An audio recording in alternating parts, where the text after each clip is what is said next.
So Bronwyn, you started off in marketing and now you're a partner at Flux. What was your interest and tell us a bit about your journey?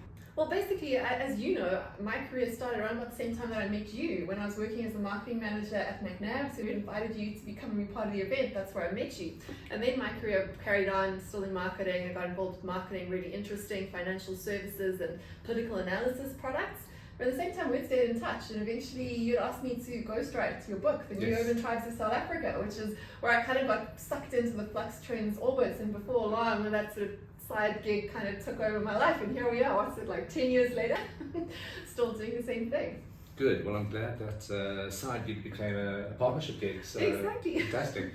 So, I mean, why do you think it's important for companies to delve into foresight or futures? Or, people will say, yeah, but we plan strategically, but I think foresight's a little bit different. Well, as you say, yes, the world is constantly in change. At the moment, we are in a particularly advanced state of change, if you want to put it that way. If you look at generational cycle theory, they have this sort of idea of a fourth turning, where sort of every 4 generations, you have quite a big lot of change that takes place all at the same time. But we definitely see this. We track trends at Flux across our 6 different pillars, looking at technology, economy, what's going on with retail, natural world, diplomacy, society, and all those things are undergoing massive shifts at the moment. So the one thing you can be certain of if you are running a business is that you're going to have to change along with what is changing around you.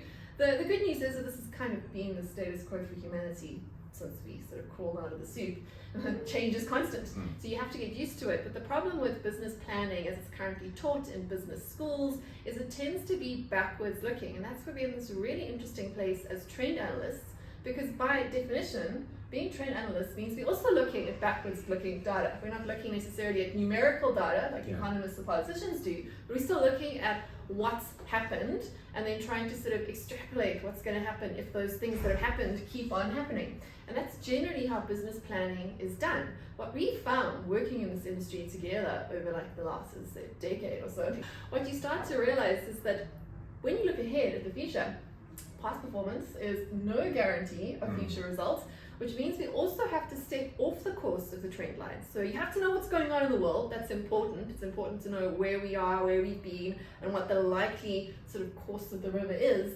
But we also have to have the wisdom to look beyond that current flow and to look into the unknown. And that's where the whole sort of concept of foresight comes into play, where it's about not what's the most likely trajectory following the trend, it's what could happen, what could go really wrong, what could go really right, so that we have more defense against surprise. Because we have this sort of natural bias as human beings to think that tomorrow is going to be pretty much like today. We make this mistake all the time with the weather. We think it was sunny yesterday, it's going to be sunny tomorrow, and then we get caught in a cloud of rain. And that's basically what we want to help people to avoid. And then prepare for the unexpected, because if there's anything the last few years have told us is that the unexpected happens more often